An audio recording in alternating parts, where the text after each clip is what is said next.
Cher François, cher président du Grand Conseil, chers partenaires, mesdames et messieurs, chers amis, l'économie, ce n'est pas que des chiffres ou des graphiques ou des bilans.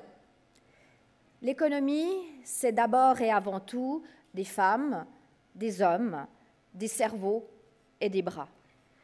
Tous réunis dans une fine, mais non moins complexe mécanique qui fait tourner le moteur, avec un objectif commun, une économie vaudoise florissante.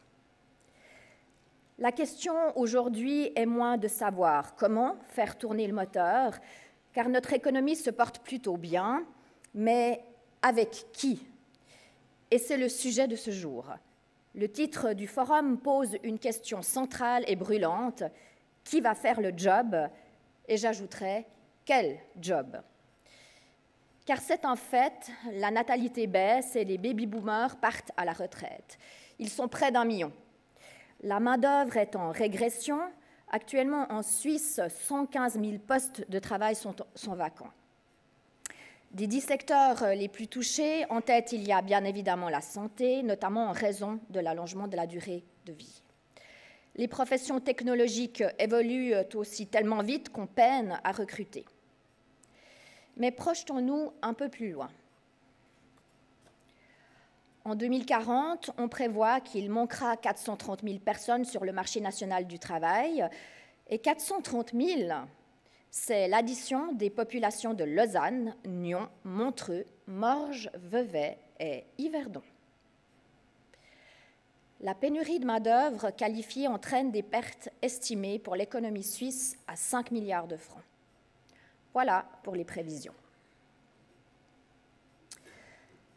Mesdames et messieurs, on a coutume de dire que gouverner, c'est prévoir.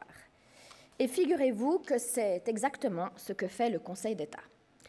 Sous l'égide de mon département, nous avons lancé l'automne dernier les bases d'un chantier interdépartemental consacré à la pénurie de main-d'œuvre dans le canton de Vaud. Nos objectifs sont simples, les solutions, je le concède, un peu moins. Mettre tous les départements autour de la table, chercher des synergies au sein de l'État et des acteurs privés, développer des solutions innovantes. Parallèlement à cette démarche, mon département, qui comprend, outre l'économie et l'innovation, l'emploi, l'asile et le bureau de l'égalité, mon département mène une série de projets centrés sur 3 populations, les femmes, les seniors et les migrants, avec un objectif, développer et renforcer leur employabilité. Je ne vais pas vous dérouler toute la liste de ces projets, je n'en citerai que 4. Parce qu'ils illustrent parfaitement ce que nous pouvons faire ensemble. Ensemble, c'est-à-dire l'État et vous, mesdames et messieurs, les acteurs de l'économie. Premièrement, Hire Me, I'm Famous. I'm not talking about me. Il s'agit là d'un coaching pour les femmes restées longtemps hors marché du travail, avec à la clé un événement de réseautage avec des RH d'entreprises vaudoises. Deuxième exemple, Talent Hub. C'est un programme élaboré avec la CVCI qui vise à retenir dans le canton de Vaud les talents étrangers qui y ont étudié. Ce n'est pas tant d'avoir des grandes écoles, si on veut garder les diplômés, il faut aussi leur faciliter l'accès au marché du travail. Troisième exemple, le programme de mentorat Dual. C'est une plateforme d'échange entre mentors et personnes de plus de 45 ans en recherche d'emploi qu'ils vont suivre et accompagner. Et pour finir, une série de formations accélérées destinées aux migrants, ukrainiens ou permis F, avec par exemple des partenaires comme Gastrovo ou la Fédération vaudoise des entrepreneurs. Pour reprendre ma métaphore introductive, dans un moteur qui tourne, il y a beaucoup de pièces. Du côté de l'État, nous usinons le cadre administratif et réglementaire, le soutien à la promotion et aux transitions numériques et vers plus de durabilité. Et du vôtre, vous insufflez la matière, le contenu, la valeur, la plus-value. Mais c'est ensemble que nous assemblons ces pièces. Notre objectif commun, je le répète, c'est une économie vaudoise florissante. Chers amis, j'ai tendance à penser, avec Marcel Pagnol, que si l'on veut prendre la mer sans risque, ce n'est pas un bateau qu'il faut acheter, c'est une île. Moi, je préfère naviguer, parce qu'on bouge, et quand on bouge, on avance, on innove. Une île, elle, reste en place. Un navire, lui, part à la découverte. Force est cependant de constater que le vent se lève, après des années de stabilité et de prospérité. Les États se calfeutrent, le protectionnisme flamboie, les subventions à peine déguisées faussent la bonne marche des affaires.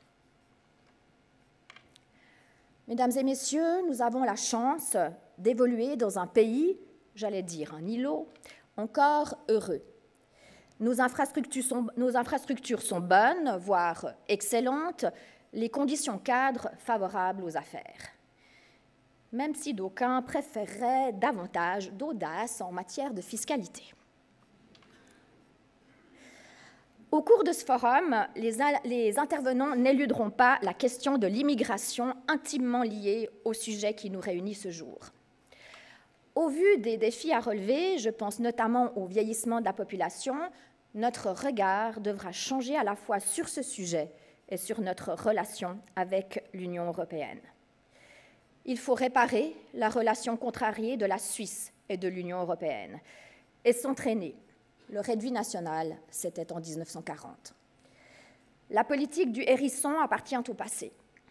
Les défis, avec en tête la numérisation et les changements climatiques, sont globaux et nous obligent à réfléchir au-delà de nos frontières. Et la vraie révolution est là. Pas seulement dans les changements technologiques, pas seulement dans les réalités géopolitiques, pas seulement dans l'évolution des métiers, elle se situe dans l'évolution des esprits, dans la confiance et dans la créativité. Mesdames, Messieurs, pensez à notre drapeau, pensez à cette belle bannière verte et blanche.